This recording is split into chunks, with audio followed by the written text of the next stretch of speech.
Hello everyone, welcome back to my YouTube channel and Facebook page education hub BD. সরকারি চাকরিজীবীদের এখন মনের কোটি টাকার প্রশ্ন হলো, নবম পে স্কেল গ্যাজেট কবে প্রকাশ পাচ্ছে, সে নিয়ে সর্বশেষ কি তথ্য রয়েছে সেটি জানাবো আজকের এই ভিডিওটিতে।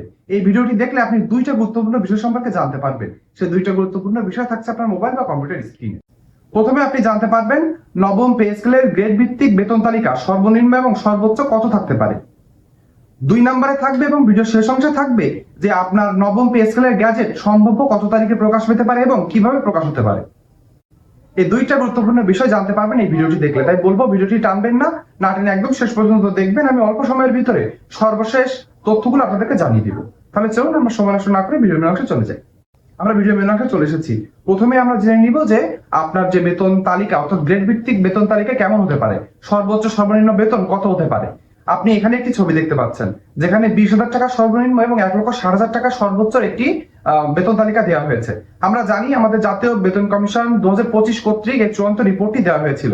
সরকার যেহেতু হচ্ছে আপনাদের কাটছাট বেতনে না করে ভাতাতে করতে চাচ্ছে, এই জন্য আমরা সর্বশেষ যতটুকু জানতে পেরেছি যে বেতন আমাদের জাতীয় বেতন কমিশন কর্তৃক যে চূড়ান্ত রিপোর্টটি ছিল সেটি হুবহু বাস্তবায়ন হওয়ার সম্ভাবনা সব থেকে বেশি হয়ে গিয়েছে। অর্থাৎ যেহেতু বাড়ি ভাড়া ভাতা হচ্ছে শতাংশ হারে কমিয়ে আনার চিন্তা করা হচ্ছে এবং কিছু ভাতা বিলুপ্ত করার চিন্তা করা হচ্ছে, সেখানে সরকার কিছু টাকা বাঁচাতে পারবে।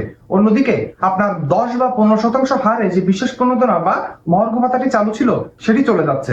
এখান থেকে কিন্তু সরকারের কিছু টাকা হচ্ছে সেভ হচ্ছে। এজন্যই আমরা মনে করছি যে এই 20,000 টাকা থেকে 1,60,000 টাকার যে চূড়ান্ত সুপারিশটি ছিল সেটি হুবহু বাস্তবায়নের সম্ভাবনা বেড়ে গিয়েছে। যদি বাস্তবায়ন এখান থেকে কিছু কাটছাড়ও হয়, সেটি উচ্চতর গ্রেডে হতে পারে, নিম্নতম গ্রেডে 20,000 টাকার নিচে আসার সম্ভাবনা খুবই কমে গিয়েছে। আশা করি আপনারা প্রথম প্রশ্নের একটি অ্যান্সার পেয়েছেন। এবার আমরা চলে যাবো সব থেকে গুরুত্বপূর্ণ বিষয়। আমার কাছে একটি রিপোর্ট রয়েছে, সর্বশেষ যে রিপোর্টটি আমার হাতে রয়েছে এটি আমি হচ্ছে এক সূত্রের মাধ্যমে পেয়েছি। এখানে আমি আপনাদেরকে জানিয়ে দিব সর্বশেষ পে স্কেল গ্যাজেট নিয়ে কি কি আমরা আপডেট পেয়েছি। তাহলে চলুন আমি আমার রিপোর্ট থেকে সর্বশেষ আপনাদের তথ্যগুলো জানিয়ে দিই। বলা হয়েছে, সচিব কমিটির চূড়ান্ত সুপারিশ ও প্রতিবেদন আজ মাননীয় প্রধানমন্ত্রীর কাছে হস্তান্তর করা হয়েছে।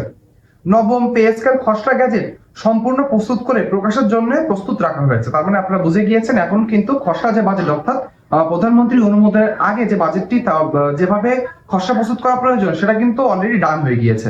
এখানে শুধু এখন প্রধানমন্ত্রী এবং উচ্চ পর্যায়ের গ্রিন সিগন্যাল পেলে এটি গ্যাজেট আকারে প্রকাশ হয়ে যাবে। বলা হয়েছে এখন শুধুমাত্র মাননীয় প্রধানমন্ত্রীর চূড়ান্ত অনুমোদন ও স্বাক্ষরের অপেক্ষা। প্রধানমন্ত্রীর সই সম্পন্ন হলে কোনো বিলম্ব না করে গ্যাজেট প্রকাশে সরাসরি বিজি প্রেসে পাঠানো হবে। তার মানে বুঝতে পেরেছেন গ্যাজেট প্রকাশের কার্যক্রম কিন্তু একেবারে শেষ পর্যায়ে রয়েছে। এই মুহূর্তে আপনাদের সাথে কিছু কথা রয়েছে। আপনারা জানেন যে 3টি পদ্ধতিতে পে স্কেল বাস্তবায়নের একটি কার্যক্রম দিকে সরকার আগাচ্ছে। 3টা বিকল্প পদ্ধতি তাদের হাতে রয়েছে। প্রথম পদ্ধতিতে আমরা জানি যে প্রথম অর্থ বছরে 50%, দ্বিতীয় অর্থ বছরে 50%, এভাবে বাস্তবায়ন।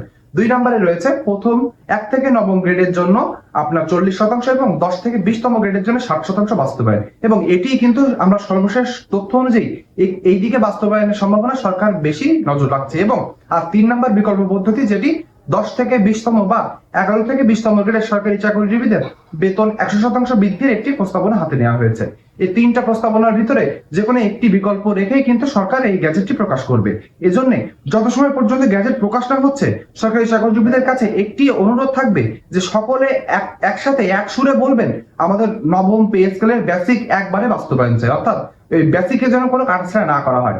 ভাতা আমাদেরকে দেরি করে দিক সেটা আমরা মেনে নিব। আমরা জানি এখন দেশের যে অর্থনৈতিক পরিস্থিতি রয়েছে এবং দেশের যে সামগ্রিক পরিবেশ রয়েছে সেখানে সরকার একবারে নবম পে স্কেলটি বাস্তবায়নে একটি কষ্টসাধ্য হতে পারে। আমরা সেটি বুঝে আমরা শুধু এটুকুই বলবো সরকারের কাছে যে আপনারা নবম পে স্কেলটি 100% বাস্তবায়ন অবশ্যম্ভাবী করতে হবে। তা না হলে যে বৈষম্য রয়েছে এই গ্যাজেট হচ্ছে এই বেতন ভাট কাঠামোর ভিতরে সেটি কিন্তু দূর করা যাবে না। এজন্য আপনাদের সকলকে বলবো কমেন্ট বক্সে একযোগে একভাবে লিখবেন আমাদের এক দফা এক দাবি 100% বেসিক জুলাই থেকে বাস্তবায়ন চাই। আপনারা অলরেডি জেনে গিয়েছেন আমাদের আমাদের অর্থমন্ত্রী আমির খসরু মাহমুদ চৌধুরী যখনই আমাদের জাতীয় সংসদে জানিয়েছেন যে 1 জুলাই থেকে পে স্কেল বাস্তবায়ন হবে। গ্যাজেট প্রকাশে আমি ধরে নিলাম এখনো 1 মাস দেরি হলো, কিন্তু আপনি জানেন যে 1 মাস 2 মাস দেরি হলো আপনি বকেয়া আকারে কিন্তু জুলাই থেকে বেতন পাচ্ছেন। তাহলে এখন আমাদের আর কি, আমাদের একটাই দাবি 100% পে স্কেল বাস্তবায়ন এবং 100% বেসিক যেন প্রথম ধাপে দেওয়া হয়। আপনি যদি আমার সাথে একমত হয়ে থাকেন অবশ্যই কমেন্ট বক্সে 100% বাস্তবায়ন চাই লিখে যাবেন। এবার আমরা চলে আসবো শেষে আর কি কি আপডেট আমাদের কাছে রয়েছে। বলা হয়েছে আগামী 30 জুনের মধ্যে গ্যাজেট প্রকাশের লক্ষ্যে সংশ্লিষ্ট দপ্তরগুলো কাজ করছে। অর্থাৎ যে দপ্তরগুলো রয়েছে যেগুলো গ্যাজেট প্রস্তুত এবং গ্যাজেট প্রকাশের ক্ষেত্রে কাজ করে থাকে, তারা কিন্তু 30 জুনের ভিতরে গ্যাজেট প্রকাশ করা হবে এই মর্মে কাজ আগিয়ে নিচ্ছে। আরো জানানো হয়েছে নির্ধারিত সময়ের মধ্যে গ্যাজেট প্রকাশের হলে 1 জুলাই থেকে নতুন পে স্কেল কার্যকরের পথ আরো সুগম হবে। সরকারি কর্মকর্তা কর্মচারীদের বেতন ভাতা ও অন্যান্য সুবিধা নিয়ে চূড়ান্ত সিদ্ধান্ত এই গ্যাজেটে স্পষ্ট হবে। তার মানে এই আগে পর্যন্ত আমরা অনেক কাটছাট হবে, অনেক কিছু রয়েছে, সেগুলো কিন্তু এখনো ধোঁয়াশার ভিতরে রয়েছে। আপনার ভাতা কেমন হবে, টিফিন ভাতা কি আদৌ 1,000 হবে, আপনার মেডিকেল অ্যালাউন্স কি আবার 5,000 বা 6,000 বা 8,000 হবে, নাকি এই 1,500 টাকা থেকে বাড়িয়ে 2,000 বা 3,000 করা হবে, আপনার চিকিৎসা ভাতা কি 500 টাকা থেকে বাড়িয়ে 2,000 করা হবে, নাকি তার থেকে কমানো হবে। এই অনেক ভাতা রিলেটেড বিষয় কিন্তু এখনো ধোঁয়াশার ভিতরে রয়েছে। তো ধোঁয়াশা কাটবে যখনই গ্যাজেট আকারে প্রকাশ হবে নবম পে স্কেলটি। আপনারা জানেন যে আমি কিন্তু সচিব কমিটির সর্বশেষ আপডেটগুলো আপনাদেরকে জানিয়ে থাকি ভিডিওর মাধ্যমে। ইউটিউব চ্যানেল বা ফেসবুক পেজ যেখান থেকে আপনি ভিডিও দেখে থাকুন না কেন, আমি বলবো অবশ্যই আমার ইউটিউব চ্যানেলটি সাবস্ক্রাইব এবং আমার ফেসবুক পেজটি ফলো করে দিবেন। তাহলে কি হবে, যখনই আমি কোনো ভিডিও দিব সেই সবার আগে আমার সামনে চলে যাবে। এবার আমরা চলে আসবো যে তারপরে আমরা কি জেনেছি। বলা হয়েছে যে দীর্ঘদিনের অপেক্ষার পর সরকারি চাকরিজীবীদের মধ্যে নতুন পে স্কেল নিয়ে আশাবাদ আরো বেড়েছে। সবকিছু পরিকল্পনা অনুযায়ী এগোলে যে কোনো সময় বহুল প্রতীক্ষিত গ্যাজেট প্রকাশ হতে পারে। এজন্য কিন্তু আপনি দেখতে পাচ্ছেন বিভিন্ন সামাজিক যোগাযোগ মাধ্যমে যারা হচ্ছে পে স্কেল রিলেটেড নিউজ প্রদান করে থাকে, তারা কিন্তু বলছে বারবার যে কোনো সময় গ্যাজেট প্রকাশ হতে পারে। এজন্যই বলা হয়েছে, কেননা সরকার কিন্তু তাদের কার্যক্রম প্রায় শেষ করে ফেলেছে। আর বলা হয়েছে পে স্কেল সংক্রান্ত সর্বশেষ তথ্য বা পরবর্তী আপডেট পেতে আমাদের এই ইউটিউব চ্যানেল এবং ফেসবুক পেজের সাথে থাকবে। তাহলে আপনারা বুঝতে পারলেন এখন কিন্তু আর কালক্ষেপণের সময় নেই। আমাদের যে দাবিটি রয়েছে সেটি জোরালো কণ্ঠে আমাদেরকে তুলে ধরতে হবে। সরকারি চাকরিজীবীদের যদি আপনি দেখলেন যে কালকে বা পরশুদিন আমরা গ্যাজেট প্রকাশ হয়ে গেল, কিন্তু গ্যাজেটে কি দেয়া, প্রথম অর্থ বছরে বেসিকের 50%, না হলে প্রথম অর্থ বছরে বেসিকের 60%। আপনি কি খুশি হবেন? আপনি কি চরম মূল্যস্ফীতির বাজারে আপনার পরিবারকে নিয়ে থাকতে পারবেন? এই প্রশ্নটি রয়ে গেল আপনার বিবেকের কাছে। এর জন্য আপনারা বসে থাকবেন না দয়া করে। আমাকে ভিউ ব্যবসায়ী বলুন, আমাকে যাই বলুন না কেন, যে আপনি এক কথা বারবার বলেন, হ্যাঁ আমি এক কথা 100 বার 1,00,000 বার বলতে রাজি, কিন্তু সরকারি চাকরিজীবীদের ফরে যাবে, সরকারি চাকরিজীবীদের পক্ষে যাবে এবং তারা একটি বৈষম্য থেকে দূর হবে। তার জন্য যদি আমার বারবার 1,00,000 বার এই কথাটি ভালো লাগে যে 100% পে স্কেল বাস্তবায়ন চাই, আমি কিন্তু সে কথাটা বলতে রাজি। এজন্য আপনাদেরকে বারবার বলছি যে পে স্কেল 100% বাস্তবায়ন চাই এবং পে স্কেল গ্যাজেট একবারে অর্থাৎ বেসিকটি একবারে প্রদান করার জন্য সরকারের কাছে যতটুকু অনুরোধ বা আহ্বান করা লাগে সেটি আমাদেরকে করতে হবে। মাননীয় প্রধানমন্ত্রীর কাছে একটা অনুরোধ থাকবে, সরকারি চাকরিজীবীদের দীর্ঘ 11 বছর যে দুঃখ দুর্দশা রয়েছে সেটি থেকে সরিয়ে আনতে এবং সরকারি চাকরিজীবীদের বৈষম্যটা দূর করতে নবম পে স্কেলটি একবারে বাস্তবায়ন প্রয়োজন এবং বেসিকটুকু বাস্তবায়ন প্রয়োজন। আশা করি আমার এই ভিডিওটি যদি কারোর কাছে পৌঁছে থাকে সরকারের সংশ্লিষ্ট পর্যায়ে, তারা যেন এই বিষয়টি দেখেন এবং সরকারি চাকরিজীবীদের পক্ষে কাজ করেন। পে স্কেল সংক্রান্ত এমন সত্য এবং অথেন্টিক নিউজ আপনাকে দিয়ে দেবে ইউটিউব চ্যানেল এবং ফেসবুক পেজটি। এজন্য এখানে চোখ রাখতে হবে। পে স্কেল নিয়ে আর অল্প কিছুদিন সময় রয়েছে এবং আপনারা জেনে থাকবেন যে পে স্কেল বাস্তবায়ন হলে নিম্ন গ্রেডের সরকারি চাকরিজীবীরা কিন্তু সব থেকে বেশি সুযোগ সুবিধা পেতে পারে। আপনারা বলতে পারেন কিভাবে পাবে। আপনারা জানেন যে 11 থেকে 20তম বা 10 থেকে 20তম সরকারি চাকরিজীবীদের বেতন ভাতা একটু বাড়িয়ে শতাংশ হারে বাড়িয়ে গ্যাজেট প্রকাশের একটি সম্ভাবনা রয়েছে। এজন্য আমি বলবো যে যারা নিম্ন গ্রেডের সরকারি চাকরিজীবীরা রয়েছেন তারা চেষ্টা করবেন 100% পে স্কেল বাস্তবায়নের পক্ষে কথা বলা। আর একটি বিষয় রয়েছে শেষ অংশে, সেটি হলো এমপিওভুক্ত শিক্ষক কর্মচারী এবং পেনশনজীবীদের জন্য।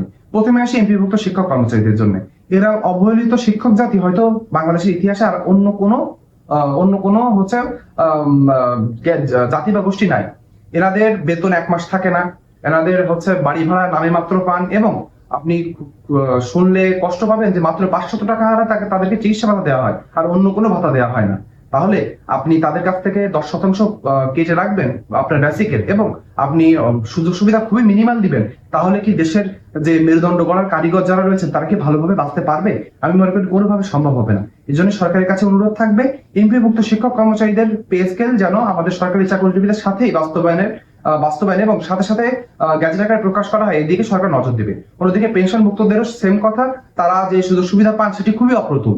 এই শেষ জীবনে এসে কষ্ট করে এসে সরকারি চাকরিজীবী হয়ে যদি একটু সুযোগ সুবিধা তারা বৃদ্ধি না করতে পারে এবং যৌক্তিক পর্যায়ে পেনশনের হার বাড়ানো না হয়, তাহলে কিন্তু সে বৈষম্য থেকেই যাবে। আশা করব এমপিওভুক্ত শিক্ষক কর্মচারী এবং পেনশনভোগীদের দিকে সরকার অতিরিক্ত নজর দিবে।